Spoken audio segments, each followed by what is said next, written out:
Rapture!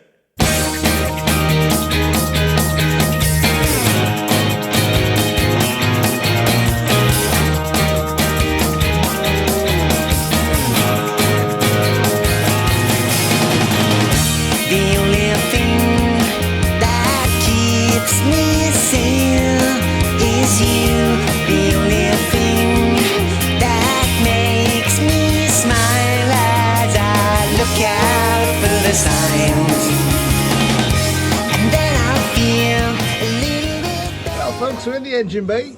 We've blasted the one side of the inner wing and I've polydisced the bulkhead, so that'll be sandblasted in the bits I haven't been able to reach with the polydisc, just to save sandblasting times. It's messy and horrible.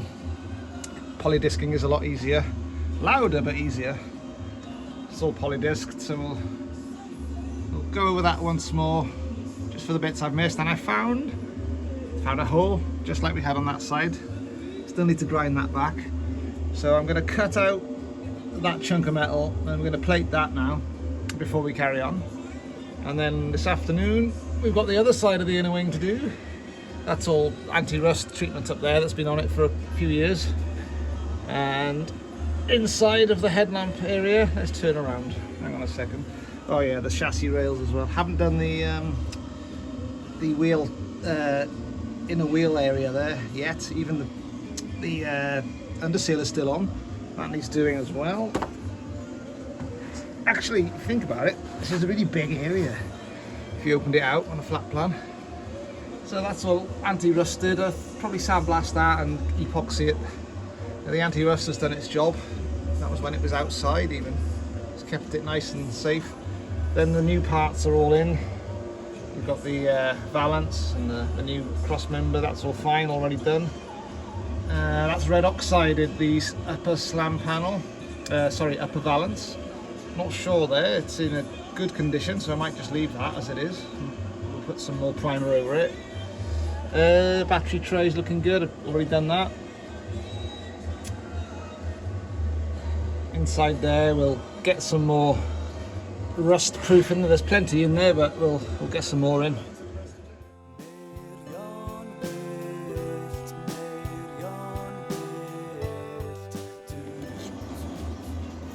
Okay, on the inside there's a bit of that'll catch fire in the welding, so we'll go around and clean it up before we start. On the inside.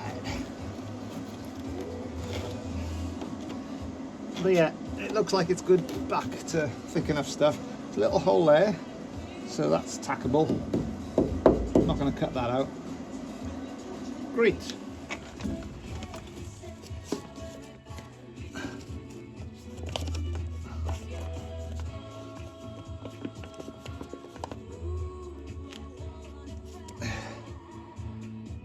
There's my two shapes. Sorry, yeah, we also found another hole here, so we've made it bigger, get back to thick metal. So, two jobs to do here.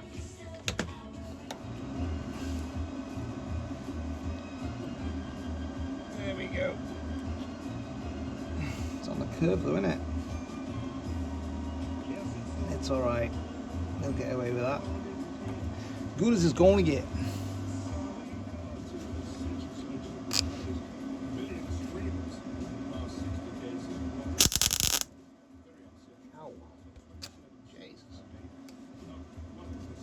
Okay, settings are a bit too low, I remember from last time. I turn them down. Turn them back up again. Oh. Okay.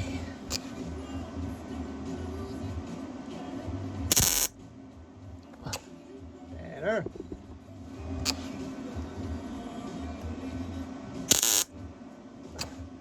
It's a good weld.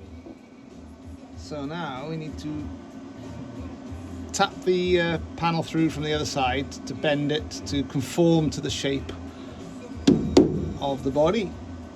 I think we can still do that. Just a pain in the bum getting out of here with my dodgy knees.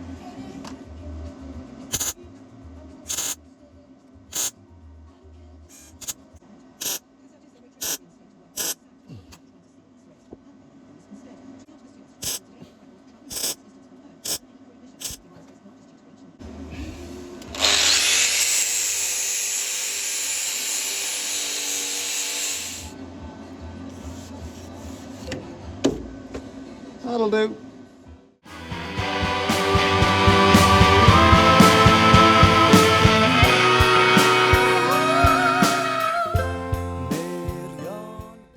Well folks, we're done with the sandblasting of the engine bay and polydisking.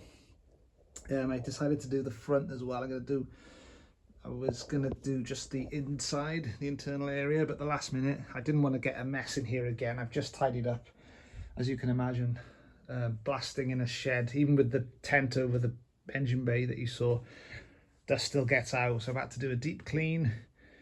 Hoovered, it's taken a couple of hours to tidy up after that. The dust, you don't want any dust around when you're painting. It's not an ideal situation, but I've had the extractor on for a couple of hours. Dust has settled now. So what I did, after I finished sandblasting, we hoovered, then I got the blower out, the air blaster, and we got into the nooks and crannies, you know, into the cavities, and it blew all the dust out of the holes. Of course, it did make a bit more of a mess. I then hoovered again, and I finished off with another air jet, because I don't want, that was what I was going to say about media blasting is, you know, do you ever get all the particles out? You know, they're so fine. You know, the best will in the world, poor old Henry there. I must have done about 3 or 4 loads with all the media on the floor and everything, and we've recycled that, so that's now back. The media's back in its bag. We just empty the hoover and we can use it again. I've done that. I've only ever bought 2 bags of aluminium oxide ever since the start of this project 5 years ago, so I just keep reusing it. Hoover it up, filter it back in. Every time you do, of course, use a sieve, otherwise you're going to get a blocked nozzle on your blasting unit. Anyway, let's have a closer look. I'm happy with this. It's not, you know, it's not exactly perfect. There's a few bits of Arizona gold left, but I think I've spent 3 days on and off doing this engine bay. Let's go around the other side. It's so intricate, isn't it? There's so many panel faces. There's the underside of the chassis rails as well. We didn't have to do the cross member because that's brand new, already done, but we've done the underside as well of the slam panel. These supports, whatever they're called, from the headlight surround up to the slam panel, inside of the headlights. Then you've got your screen wash holder, battery tray, headlights again. So some of this was done with polydisc, because you know, sandblasting all of this would have been quite a task. So I've just polydisced the flat surfaces, of which they're not many. There weren't many, but of course the tops here, certain areas of this slam panel, that was polydisced. A few other small areas, the face of the chassis rail there, of course, and then everything else was blasted. So what I was going to say about the sandblasting before we finish is that don't be put off by getting a home blasting unit. I'll put a picture up of the one I've got. It's you know, it's not, and my compressor down there is, I think it's a 9 CFM. It's not particularly strong, so that was a worry at first, because I thought it's not going to be strong enough. For the recommendation is, you know, you need 8 bar. You don't need 8 bar to get this kind of paint off. I mean, this little thing was struggling to get to 8. It never did. I got up to about 7, and then blasting away for 25-30 seconds would take it down to 4 bar, and even at 3 bar it was still getting the paint off. So I think it was a blessing in disguise. It took longer. I had to wait every 30 seconds. You're waiting a minute for it to get back up to 6 or 7. But that's done a good job. It's taken the paint off, and it hasn't done any damage anywhere. So you need a weak blaster. So getting a DIY home one, yes, it's a long, old, laborious task for sure. But if you've got the time and the patience, you know, it's saved you, you know, a lot of money. And I could have got a stronger compressor, but that would have made the job a a lot quicker. But the way I've done it, it was slow and steady, and it's worked. So the next job now is to panel wipe. Just got to remember the sequence of how to do things. So we've got the U-Pol fast drying degreaser, so we'll panel wipe, in other words. So we'll wipe that all over it now. What else we got then? I've got my Raptor somewhere. We better have had. Okay, there's the hardener. There's my Raptor. Epoxy primer, that's what we're going to use.